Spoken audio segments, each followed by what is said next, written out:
Hello students, a very warm good morning to all of you. Myself Shiraz Grover Beta, and today I will teach you class 10th chapter acid, base and salts. Beta, this is a very important chapter and too easy chapter. Why? Because in this chapter we are to study the substances that we people use daily. Acids, you people all know that these substances we use daily, है ना? तो acid base और salt हम लोग use करते हैं और इनको स्टडी करना फिर उतना ही ईजी है हमारे लिए। तो सबसे पहले बेटा मैं बात करूँगा एसिड्स के बारे में, है ना। एसिड्स बेटा आप लोगों को पता होगा या छोटी क्लासेस में पढ़ा होगा, the substances which are sour in taste are known as acids. तो जो सब्सटेंसेस टेस्ट वाइज एक खट्टे होते हैं हम लोग उनको क्या कहते हैं बेटा, एसिड्स कहते हैं। आपने टोमेटो खाया होगा, टोमेटो खट्टा होता है। आपने इमली खाई होगी तो इमली खट्टी होती है। आप लोगों ने कर्ड दही खाई होगी तो दही भी खट्टी होती है। So these substances contains acid. ये खट्टे इसलिए होते हैं क्योंकि इनमें एसिड्स होता है। ग्रेप्स खाए होंगे तो ग्रेप्स खट्टे होते हैं ना, है ना। So acids are the substances that are sour in test, है ना। सिंपल भाषा में हम लोग यही कहते हैं। अब बात करूं, आप लोगों ने फिल्मों में सुना होगा, है ना, उसके फेस पर एसिड फेंक दिया तो उसका फेस जल गया। तो वो वाले एसिड्स होते हैं HCl hydrochloric acid, H2SO4 sulphuric acid, HNO3 nitric acid, है ना। तो ये तो हम थोड़ी टेस्ट कर सकते हैं। तो एसिड्स की कैटेगरीज होती हैं। सारे एसिड्स तो टेस्ट करके बताए नहीं जा सकते कि हम लोग ये खट्टे हैं इसलिए ये एसिड्स हैं, है ना। तो इनको तो मैं बेटा टेस्ट करके नहीं बता सकता, तो ये तो खाएंगे तो जल जाएगी, है ना। तो सब्सटेंसेस जिनको हम लोगों ने पता लगाना है कि ये एसिड्स हैं या बेस हैं, तो उसके लिए हमें एक टॉपिक पढ़ना पड़ता है बेटा, इंडिकेटर्स। क्या पढ़ना पड़ता है? इंडिकेटर्स, ठीक है। इंडिकेटर ऐसे सब्सटेंस होते हैं जो हमें चेक करने में हेल्प करते हैं कि जो चीज़ हम लोग चेक कर रहे हैं वो एसिड है या बेस, है ना। So these are the chemicals that help us to determine the substance we are testing is an acid or base by either changing their color or by changing their characteristic smell. तो ऐसे substances बेटा जो मुझे help करते हैं ये चीज़ पता लगाने के लिए कि जो चीज़ मैं टेस्ट कर रहा हूँ वो एसिड है या बेस, कैसे हेल्प करते हैं। या तो वो अपना कलर चेंज करते हैं बेटा, या वो अपनी स्मेल चेंज करते हैं। तो जो चीज़ें मुझे ये हेल्प करती हैं पता लगाने में कि जो चीज़ मैं चेक कर रहा हूँ वो एसिड है या बेस है, उसको हम लोग क्या कहते हैं? इंडिकेटर्स कहते हैं। क्या कहते हैं बेटा? इंडिकेटर्स।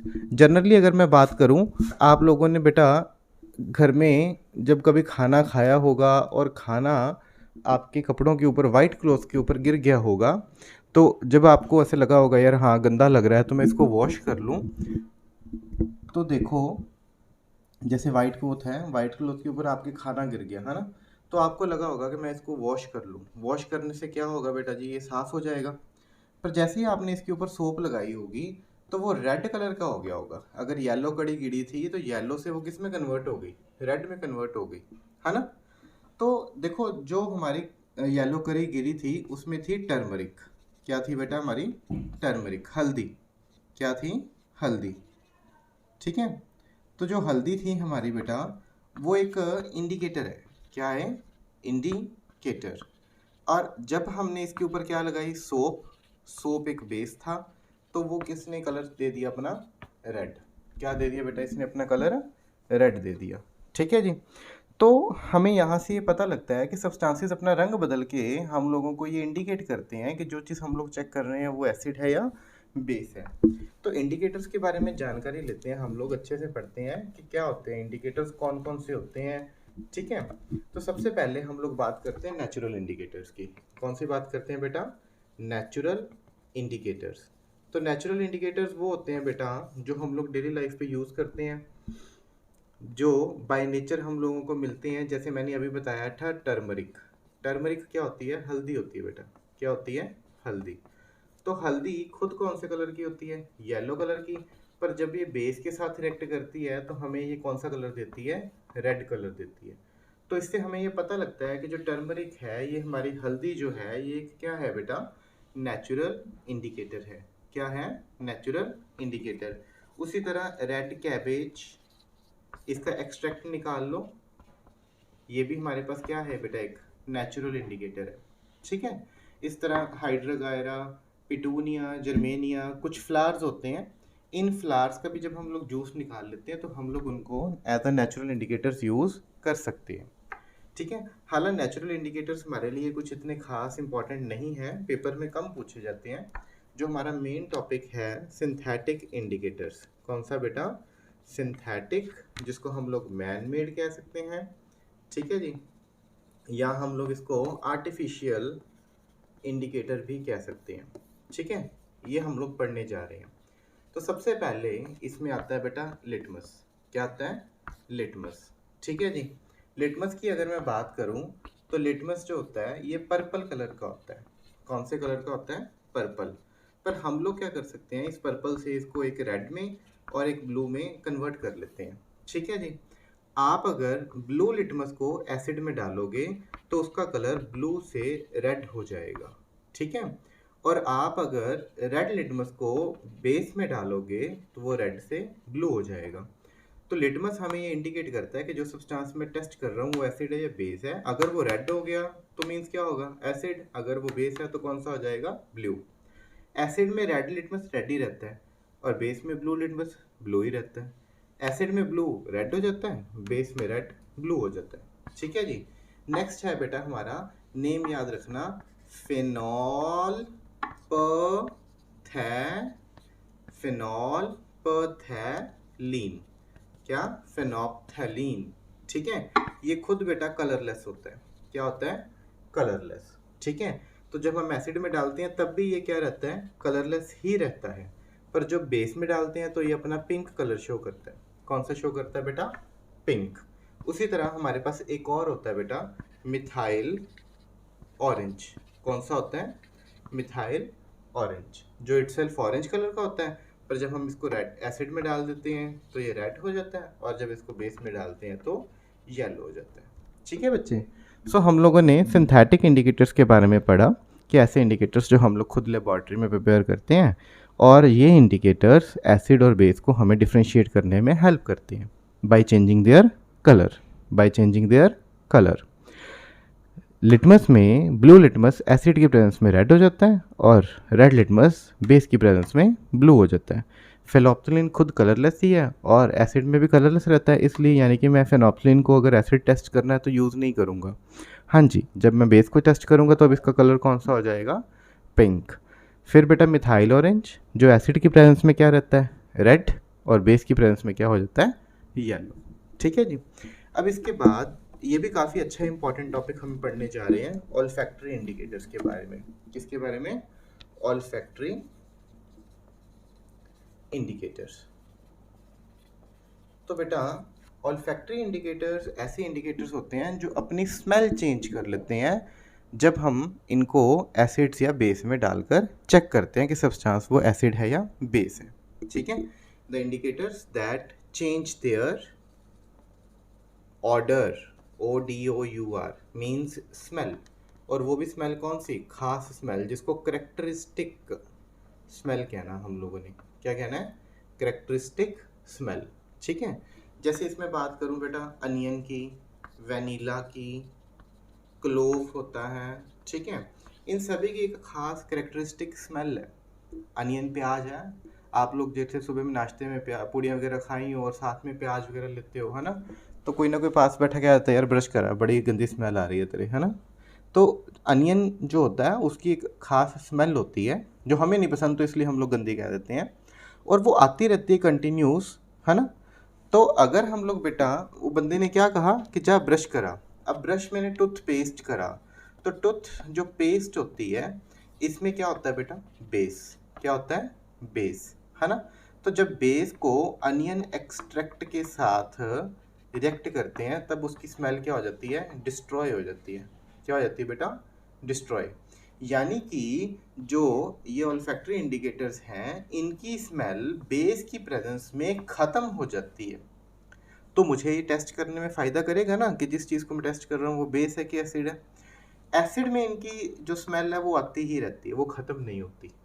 जैसे वनीला की आइसक्रीम खाते हो, वनीला की एक बड़ी खास सुंदर स्मेल होती है। क्लोव जो होता है बेटा, लाची और लौंग, लौंग आपने सुना होगा है ना। तो लाची तो कार्डमम होता है, क्लोव लौंग होता है, ठीक है। ये जो होटल्स में हम लोग खाना खाने जाते हैं उसमें से खाने से बहुत अच्छी फ्रेग्रेंस आ रही होती है ना, वो क्लोव के कारण आती है। तो क्लोव की एक अपनी खास फ्रेग्रेंस है, ठीक है। जब हम उसको एसिड में डालते हैं तब भी वो उसकी फ्रेग्रेंस ख़त्म नहीं होती। आप लोगों ने सिरके वाले प्याज खाए होंगे है ना, सुना है आप लोगों ने सिरके वाले प्याज, ऐसे जो रेड से कलर के होते हैं है ना, जो हम लोग जब बाहर खाना खाने जाते हैं तो वो हम लोग को वैसे ही सर्व कर देते हैं सैलेड में। तो जो रेड कलर के प्याज वगैरह होते हैं, अब ये देखो कि वो होते किस में है, विनेगर में। और जो विनेगर है ये भी हमारा एक एसिड ही है। अब प्याज जब विनेगर में डाले थे तो प्याज का टेस्ट नहीं खराब हुआ, प्याज की स्मेल नहीं खराब हुई। तो प्याज की स्मेल आती ही रहती है, ठीक है, जो विनेगर में डालते हैं यानी एसिड में डालते हैं। पर जब हम लोग क्या करते हैं बेटा जी, ब्रश कर लेते हैं तो उसकी स्मेल डिस्ट्रॉय हो जाती है।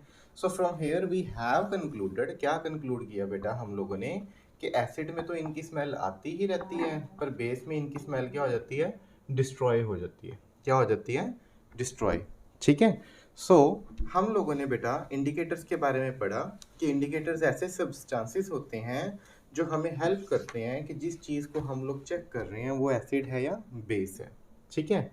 हम लोगों ने इसके बारे में खास पढ़ा। अब आते हैं टॉपिक एसिड्स पे। किस पे आते हैं बेटा, एसिड्स, ऐसे सब्सटेंसेस जिनको हमने बोला था सोर इन टेस्ट।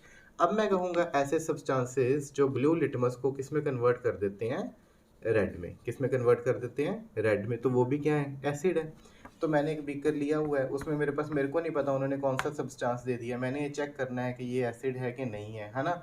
तो मैं क्या करूँगा बेटा जी, एक लिटमस पेपर लेके आऊँगा और इसको इसमें डालूँगा। मान लो वो लिटमस पेपर रेड कलर का है, अगर इसका कलर चेंज नहीं हुआ तो या तो ये कौन सा होगा, एसिड होगा, या ये क्या होगा, न्यूट्रल, पानी होगा जैसे, ठीक है। फिर मैं क्या करूँगा, एक और लिटमस लेके आऊँगा, ब्लू। अब वो ब्लू जितना जितना यहाँ डिप हुआ था वो उतना उतना यहाँ से क्या हो गया बेटा जी, रेड हो गया। तो वो लिटमस रेड हो गया। इट मीन्स कि जो सब्सटेंस ये मेरे पास यहाँ पड़ा हुआ था ये क्या था बेटा, एसिड था। क्या था, एसिड। तो हम लोग लिटमस की हेल्प से भी अब चेक कर सकते हैं कि सब्सटेंस जो है वो एसिड है या बेस है। एक और भाषा में अगर मैं कहूँगा कि फेनोप्थलीन को डाल के देखूँगा, अगर कलर चेंज नहीं हुआ तब भी वो क्या होगा, एसिड होगा। और लास्ट वन अगर मैं कहूँ कि मिथाइल ऑरेंज डालूँगा तो वो अगर रेड में कन्वर्ट हो गया तब भी वो क्या होगा, एसिड होगा, ठीक है। क्या होगा, एसिड होगा। इसके अलावा बेटा आप लोगों को मैं बहुत इंपॉर्टेंट टॉपिक पढ़ाने जा रहा हूँ एसिड्स के बारे में। ये एसिड्स की एक डेफिनेशन ही थी जो बहुत ही रिनाउंड साइंटिस्ट थे, आर्हीनियस।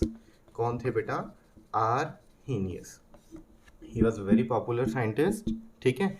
इन्होंने क्या कहा था कि एसिड्स कौन होते हैं, ये कहते acids are those substances which dissociate means liberate, liberate का मतलब पैदा करना, पैदा करने का मतलब प्रोड्यूस, क्या, प्रोड्यूस, ठीक है। गिव्स भी लिख सकते हो आप लोग वर्ड। तो acids are those substances which dissociate, which liberate, which gives H positive ions in aqueous solutions, in aqueous solutions। तो एसिड्स वो सब्सटेंसेस होते हैं बेटा जिनको हम लोग अगर एक्वस सोल्यूशन में डालें तो वो हमें एक्वस सोल्यूशन से H पॉजिटिव आयंस देते हैं, ठीक है। क्या देते हैं, H पॉजिटिव आयंस। तो इन क्लास 10th समवन आपसे पूछे कि हाँ बेटा एसिड्स क्या होता है, तो आप कहोगे ना, अगर सो रहा है लिटमस पेपर का रेड कलर करता है तो वो सोचेंगे कि हाँ इसने अच्छे से नहीं पढ़ा। पर अब आप आर्हीनियस की डेफिनेशन दोगे तो वो बंदा जो है आप पे रिलाई करेगा कि हाँ आपको चैप्टर आता है। तो हम लोग बात करते हैं कि एसिड्स क्या होते हैं। आर्हीनियस के अकॉर्डिंगली एसिड्स वो सब्सटेंसेस होते हैं जो डिसोसिएट होते हैं और H पॉजिटिव आयंस देते हैं किसकी प्रेजेंस में, एक्वस सॉल्यूशंस की प्रेजेंस में। मतलब सिर्फ और सिर्फ जब ये गीले होंगे, जब ये वेट होंगे, तभी हमें क्या देंगे, एच पॉजिटिव आयंस। रादर ये एच पॉजिटिव आयंस नहीं देते। ठीक है जी। अब हम इसकी एक एक्टिविटी करते हैं इसी चीज़ को समझने के लिए। तो बेटा जो मैं ये लाइन लिखने जा रहा हूँ ना, ये काफ़ी बड़ी इंपॉर्टेंट है। यहाँ मैं एक रिएक्शन लिखने जा रहा हूँ। ये रिएक्शन जो होती है जनरली आप लोगों को बुक्स में नहीं मिलती, क्योंकि हम लोग यहाँ जो HCl है वो गैसियस फॉर्म में लिबरेट करने जा रहे हैं। ठीक है, तो हम लोगों ने क्या किया बेटा, सल्फ्यूरिक एसिड में नमक डाला। क्या डाला, सल्फ्यूरिक एसिड में नमक डाला। सल्फ्यूरिक एसिड का फॉर्मूला H2SO4 होता है। ठीक है जी। नमक हमारा सोडियम क्लोराइड होता है जो हम लोग घर में यूज़ करते हैं, टेबल सॉल्ट। तो होगा क्या बेटा, जो क्लोरीन है वो हाइड्रोजन के साथ आकर जुड़ जाएगी, और जो सोडियम है SO4 है वो अपना क्या कहते हैं Na के साथ आकर जुड़ जाएगा, सोडियम सल्फेट के साथ जुड़ जाएगा। तो यहाँ हमारे पास प्रोडक्ट बन जाएगा HCl जो गैसेस फॉर्म में होगा, साथ में हमारे पास सोडियम सल्फेट बन जाएगा जो एक्वा सोल्यूशन में पानी में रहेगा। अब जो ये HCl है वो गैसियस फॉर्म में आई। क्या आई बेटा, गैसियस फॉर्म में आई। ठीक है, तो अगर मैं इसके नज़दीक, इस गैस के नज़दीक ड्राई लिटमस लेके जाऊंगा, क्या लेके जाऊंगा, ड्राई लिटमस। कौन से कलर का, ब्लू कलर का। तो कोई चेंज नहीं होना, नो चेंज, कोई चेंज नहीं आनी। क्यों नहीं चेंज आनी, क्योंकि इसने ड्राई लिटमस का कलर चेंज नहीं करना। क्यों, एसिड्स H पॉजिटिव आयंस कब देते हैं, एक्वा सॉल्यूशंस में। मतलब एसिड्स अपना बिहेवियर ही H पॉजिटिव आयंस की प्रेजेंस में शो करते हैं, और ड्राई स्टेट में हमारे पास आयंस नहीं मिलते। हाँ, अगर मैं यही वेट लिटमस लेके जाता, ठीक है जी, वेट रेड कलर का लिटमस लेके जाता, तो वो suddenly, sorry, wet blue colour का लिटमस लेके जाता, तो वो सडनली किस में कन्वर्ट हो जाना था, रेड में। क्योंकि जो वेट स्टेट थी, वेट स्टेट में जब गैस उसके साथ कंटेक्ट में आई, तो तभी वो किस में कन्वर्ट हो गया बेटा, आयंस में कन्वर्ट हो गया, और आयंस के कारण एसिड ने आपका एसिडिक बिहेवियर शो कर दिया। ठीक है, एसिड्स ने अपना एसिडिक बिहेवियर शो कर दिया। ठीक है जी। एक बहुत और अच्छी इंपॉर्टेंट बात है, वो भी समझाता हूँ मैं आप लोगों को। तो हमने थोड़े से एसिड्स लिखता हूँ कि एसिड्स के बारे में पढ़ा कि एसिड्स जो होते हैं, जैसे HCl एक एसिड है, H2SO4 एक एसिड है, HNO3 एक एसिड है, H2CO3 एक एसिड है, CH3COOH एक एसिड है, HCOOH एक एसिड है। ये सारे क्या है बेटा, एसिड्स हैं। क्या हैं, एसिड्स हैं। ठीक है जी। इनके नेम्स में मैं लिख देता हूँ बेटा। HCl को कहते हैं हाइड्रोक्लोरिक एसिड। H2SO4 को कहते हैं सल्फ्यूरिक एसिड। HNO3 को कहते हैं नाइट्रिक एसिड। H2CO3 को कहते हैं कार्बोनिक एसिड। ठीक है। CH3COOH को, इसको कहते हैं एसिटिक एसिड, और HCOOH को कहते हैं मिथेनोइक एसिड। ठीक है, तो ये सारे हमारे एसिड्स हैं। क्या है, सारे हमारे एसिड्स। और इन सभी एसिड्स को जब मैं वाटर में डालूंगा ना, इन सभी एसिड्स को जब मैं पानी में डालूंगा, तो सभी एसिड्स मुझको क्या देंगे, H पॉजिटिव आयंस देंगे। क्या देंगे, H पॉजिटिव आयंस। तो H पॉजिटिव आयंस का देना मैंने ये शो करता है कि ये सारे क्या हैं, एसिड्स हैं। क्या हैं, एसिड्स। ठीक है, तो पेपर में क्वेश्चन कैसे बन के आता होता है, पेपर में क्वेश्चन ये बन के आता है, वो हमें कहते हैं कि ग्लूकोज जो है और अल्कोहल में हम लोग इथेनॉल ले रहे हैं। ठीक है, तो ये दोनों जो होते हैं, इन दोनों में भी तो हाइड्रोजन होती है, पर ये तो एसिड्स नहीं होते, ग्लूकोज का फॉर्मूला क्या होता है बेटा हमारा, C6H12O6। ठीक है, तो हाइड्रोजन 12 है इसमें। जो इथेनॉल है, इथेनॉल का फॉर्मूला होता है C2H5OH। तो अब इथेनॉल में भी हाइड्रोजन है, तो वो कहते हैं ग्लूकोज और इथेनॉल दोनों में हमारे पास हाइड्रोजन है। हालांकि ये एसिड्स का बिहेवियर शो नहीं करते। तो ये एसिड्स की तरह बिहेव क्यों नहीं करते भाई, क्या बात है, ये एसिड्स की तरह बिहेव क्यों नहीं करते, हालांकि इनमें हाइड्रोजन है। तो हम लोग कहते हैं कि एसिड्स वो सारी चीज़ें होती हैं जिनके H पॉजिटिव आयंस लिबरेट होते हैं, ठीक है। अब HCl है, HCl को जब मैं एक्वा सोल्यूशन में डालूंगा तो HCl H पॉजिटिव आयंस देगा, ठीक है। बट अगर मैं अल्कोहल को और ग्लूकोज को, इनको किस में डालूंगा, एक्वा सोल्यूशन में यानी कि पानी में डालूंगा, तब मेरे पास H पॉजिटिव आयंस नहीं बनेंगे। तो जब तक ये H पॉजिटिव आयंस नहीं देते तो ये अपना एसिडिक बिहेवियर कैसे शो करेंगे। तो acids can't show acidic behavior in the presence of ions. In that way these two compounds also don't show until they liberate H positive ions, और ये करते ही नहीं है कभी भी, चाहे इनको पानी में डालो चाहे किसी मर्जी चीज़ में डालो, ये अपने में से हाइड्रोजन आयंस नहीं देते, जिस कारण इनको मैं एसिड्स नहीं कह सकता, इनको मैं एसिड्स नहीं कह सकता, ठीक है। तो आप लोगों ने बेटा फिजिक्स में पढ़ा होगा कि इलेक्ट्रिसिटी चैप्टर में व्हाट इज इलेक्ट्रिसिटी, है ना। तो इलेक्ट्रिसिटी ही क्या होता है, तो electricity is flow of ions, flow of ions, flow of charges, flow of electrons. तो इलेक्ट्रिसिटी क्या है चीज़, इलेक्ट्रिसिटी आयंस का फ्लो करना, चार्जेस का फ्लो करना, इलेक्ट्रॉन्स का फ्लो करना इलेक्ट्रिसिटी है। तो हम लोग आयंस की बात करते हैं, अगर एसिड्स हमारे पास H पॉजिटिव आयंस देते हैं, it means acids electricity conduct करेंगे, और ऐसे सब्सटेंसेस जो इलेक्ट्रिसिटी कंडक्ट करते हैं हम लोग उनको कहते हैं इलेक्ट्रोलाइट्स। क्या कहते हैं बेटा, electrolytes. Electrolytes are the substances which conduct electricity. तो इसके ऊपर एक एक्टिविटी है, मैंने बेटा क्या लिया, एक बीकर लिया और बीकर में मैंने एसिड डाल दिया। क्या डाल दिया, एसिड, ठीक है। तो बीकर में जब हमने एसिड डाला और इसको क्या किया, एक इलेक्ट्रोड यहाँ डिप कर दी बेटा, एक इलेक्ट्रोड मैंने यहाँ डिप कर दी, यहाँ से बैटरी लगा दी, बैटरी के बाद मैंने एक बल्ब लगा दिया, ठीक है, ये सर्किट कंप्लीट कर दिया। अब बैटरी से करंट निकलेगा, करंट यहाँ से किस में जाएगा, इस सोल्यूशन में जाएगा, और इस सोल्यूशन से वापस यहाँ सर्किट कंप्लीट करेगा। और देखोगे कि अगर मैंने इसमें HCl, H2SO4, HNO3 ये डाला है तो डेफिनेटली बल्ब क्या करेगा, ग्लो करेगा। अब बल्ब के ग्लो करने से ये हमें प्रूफ हो गया कि यहाँ से जो इलेक्ट्रॉन्स आए थे वो यहाँ से मूव करके दोबारा सर्किट कंप्लीट कर गए ना। मैंने फिजिकली तो इस वायर को कोई जोड़ा नहीं है, तो जो है वो सोल्यूशन में आए, सोल्यूशन से फिर यहाँ चले गए। तो यहाँ से हम लोगों को बेटा प्रूव होता है, क्या प्रूव होता है कि एसिड्स जो होते हैं वो इलेक्ट्रिसिटी कंडक्ट करते हैं। और अगर मैं इसकी जगह पर यहाँ इस सोल्यूशन में, अगर मैं इस सोल्यूशन में ग्लूकोज डाल देता, C6H12O6 डाल देता, या मैं इथेनॉल डाल देता, तो ये मेरे पास बल्ब ग्लो नहीं करना था, ये मेरे पास बल्ब ग्लो नहीं करना था। क्यों, क्योंकि ये तो एसिड्स नहीं है, एसिड्स में आयंस है तो एसिड्स इलेक्ट्रिसिटी कंडक्ट करते हैं, इनमें आयंस नहीं है, तो फिर ये इलेक्ट्रिसिटी कहाँ से कंडक्ट करेंगे, ठीक है कि नहीं। तो फिर ये इलेक्ट्रिसिटी कहाँ से कंडक्ट करेंगे। ओके बेटा, अब बात करते हैं कुछ एसिड्स के बारे में जो हमें हमारी डेली लाइफ से मिलते हैं, ठीक है, जिनको हम लोग अपनी डेली लाइफ में यूज़ करते हैं।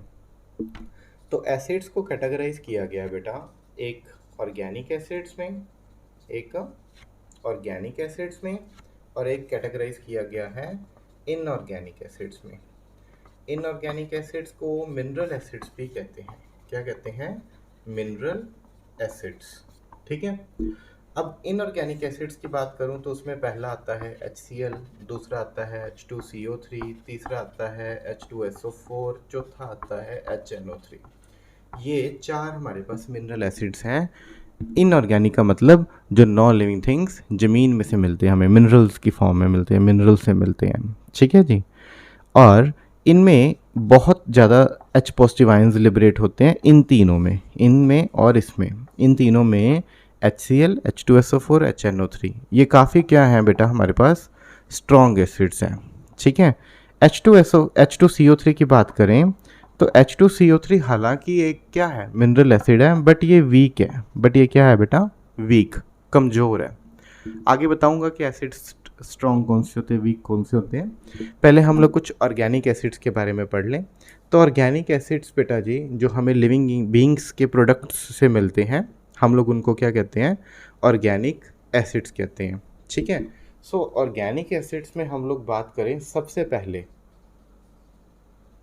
ऑर्गेनिक एसिड्स में हम लोग बात कर रहे हैं सबसे पहले जो क्या हमारे पास होता है, टार, टारटैरिक एसिड। कौन सा है? टारटैरिक एसिड। दूसरा है ऑक्सैलिक एसिड। तीसरा है बेटा मैलिक एसिड। चौथा है हमारे पास सिट्रिक एसिड। ठीक है। पांचवा है हमारे पास हम लोग बात करें लैक्टिक एसिड। ठीक है, क्लियर है। और हमारे पास हम और बात करें तो एसिटिक एसिड है। क्या है बेटा?